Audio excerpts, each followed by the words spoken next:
Hello and welcome. Today I'm going to be talking to you guys about trade in Total War Warhammer 3. Trade is underlyingly very easy to understand. You sign agreements with other factions and both of you guys get money. However, the game mechanics are slightly more difficult than most people think. And we're going to be covering those mechanics so you can more easily understand what trade is and whether or not you should be signing trade agreements with people.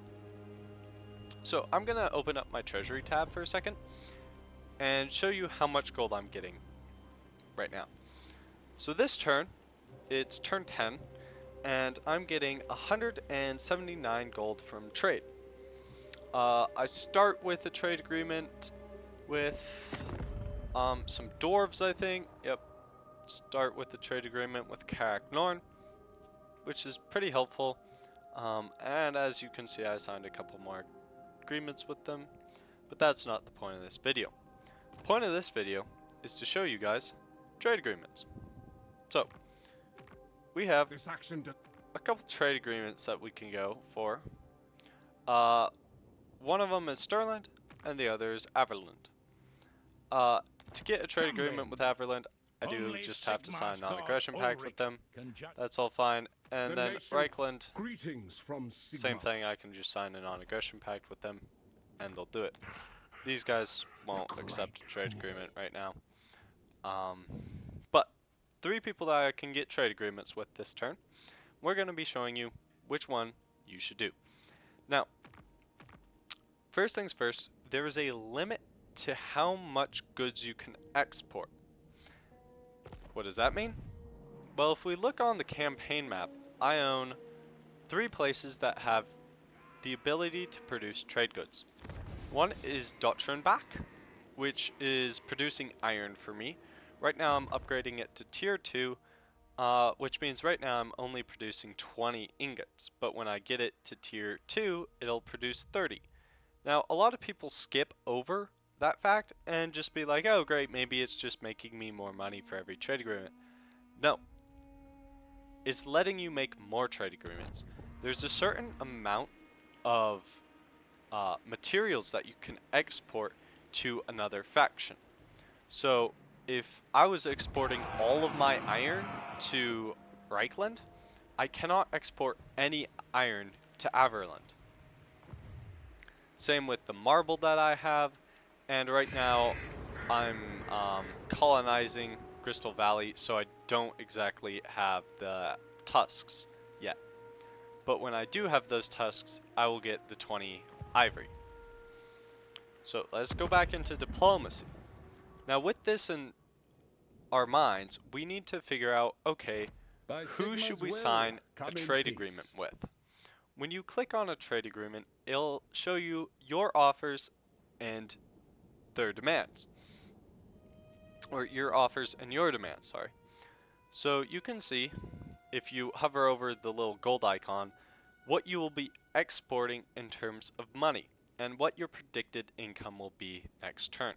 Your predicted income is located on your offers, so I would be getting 178 gold per turn instead of 298 gold per turn.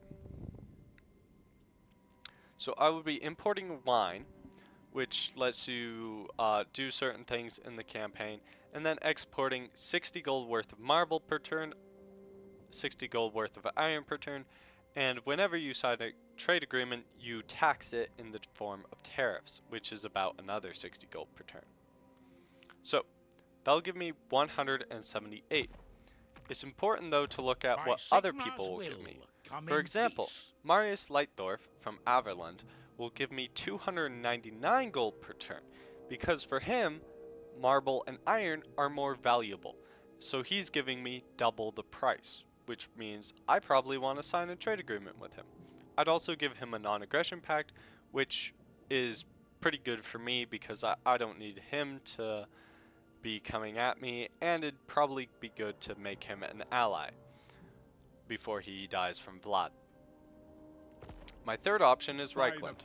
Reichland will give me 364 gold per turn.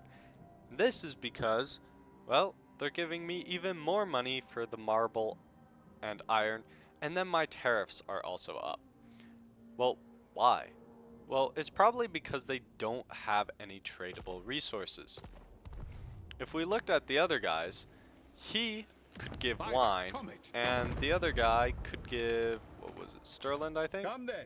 Only Sigma's god, Ulrich, can judge it worthy. So Sterling would give me wine, and Averland would give me only Sigma's god Ulrich can judge pottery. it worthy or no. So wine is cheaper than pottery, and therefore he can't make my trade agreement that valuable. So it's important to look at all these trade agreements first, because as soon as I sign one of these trade agreements, I can only get tariffs from the other people. So if I sign this trade agreement, I'm only able to get the 300 gold from him, and if I sign one with Reichland, Friends of the Empire, I'm not getting the 384. I'm only getting 64 from tariffs, which means that you need to prioritize who you're making trade agreements with. Now, of course, when these buildings upgrade to higher levels, you will produce more of that resource, and therefore you can sign those more trade agreements and export them to different people for that more money. So, Reichland would give us the highest price. Call me Emperor. So we're gonna sign a couple of agreements with him to make sure that he'll give it to us. We could balance the offer. It's only gonna give us 100 gold, so I'm not gonna do it. Doesn't really matter to me. We're gonna propose this offer. He accepts it, and voila. Now we can look back at our treasury, and we are making 563 gold per turn. So let's go back and let me prove my point that Sterling, Welcome, my countrymen. I'm getting 0 from marble, 0 from iron, and only 58 from tariffs. Even though 2 seconds ago they were telling me that they'd give me about 300 gold. Or not, it wasn't these guys that would give me 300 gold. It was Everland that would give me 300 gold. Doesn't matter, they're only going to give me tariffs. Which means this turn I shouldn't sign another trade agreement. It's not a smart decision to sign a whole bunch of trade agreements in the same turn. You need to wait for yourself to either get these buildings upgraded or get different types of resources. So for example, if I take Crystal Valley, go take Carrick Norn, if I want to start a war with the elves, it would be smart to take both of those settlements before I take up another trade agreement with someone else, because then I have more different types of resources to export, meaning I will actually be getting benefit out of those trade agreements. Trade agreements do, of course, count as a treaty, so they will improve your relationship, which is very nice. So I could sign this, get a little bit of money, but generally it's just smarter to wait for a second and expand a little bit more, get those more trade resources, and then you can export them again. Now let's say I take this settlement, Carrick Huron. Let's say these orcs went and took him, and then I go back and take this iron mine. This iron mine will give me 20 more ingots, which does stack on top of the 20 ingots that I already have. So I would have 40 ingots to export. I'm already exporting 22, and then I would have another probably 22 to export. You can always look down here at your trade goods bar and see that you'll have all of your exporting trade goods valued. So you can see what the value of each resource is. Marble is valued at 10 gold, and iron is valued at 10 gold. You will see how much you're producing. I'm producing 22 of each because of technologies. Base it would be 20, but I'm producing 22 because I get 20% more exports. I'm exporting 100% of it. That means don't sign another trade agreement. If I was exporting 50%, sign another trade agreement. you probably want to be exporting all of your trade goods, because then you're getting the most out of trade. But as soon as you hit 100%, don't take any more trade offers. And then it will show you the income that you're getting per resource. You can see also over here, Carl is importing 16 slabs and 16 ingots of marble and iron respectively, which means that he will be able to export them to someone else later. So it's also a good idea to sign a trade agreement with someone that has a resource you don't have. For example, Welcome, my Sterland countrymen. has wine. If I sign a trade agreement with them, they'll give me a little bit of their wine, and then later on I can export that, which helps my economy even better. Or I could just confederate them right now. Little side note. Thy If I were to Sigma's will confederate come in peace. Sterland, now I own the wine. I will marshal the men. There's the changeling. Deceive. And then I can see I'm exporting 100% of it, probably to Carl. Yep, because I've got a trade agreement with Carl Franz. But you can see that my trade just went up even more. So that's another good thing to mention when you are confederating people.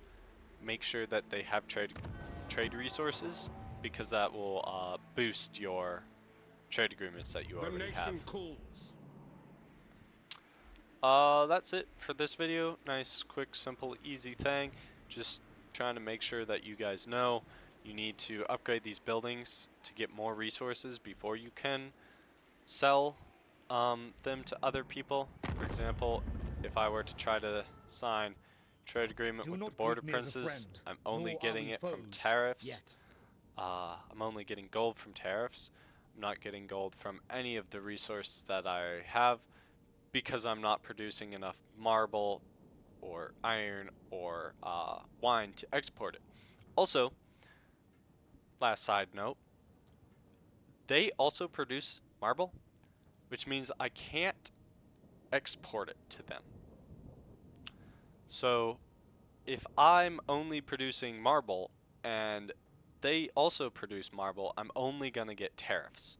You can see in this exports list, it says I'd be exporting wine, iron, and then getting tariffs. I'm not able to produce or to export this marble because they already have it, so there's no need for them. Averland, Do of not waste course, my time with still petty only talk. giving me the Make your own. tariffs. Disciples of the Maw, only giving me the tariffs because I'm producing or exporting everything that I produce right now.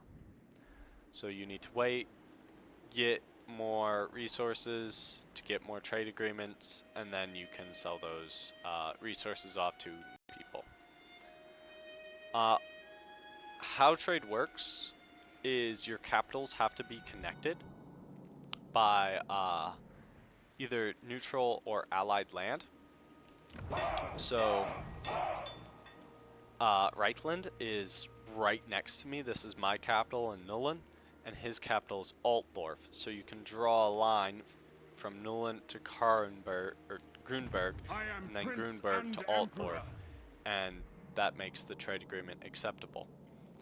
I could also sign a trade agreement with Vlad von Karstein, because they'll let me send my trade through Averheim to then Fort Oberscheif, Castle Tempelhof, and then Castle Drachenhof.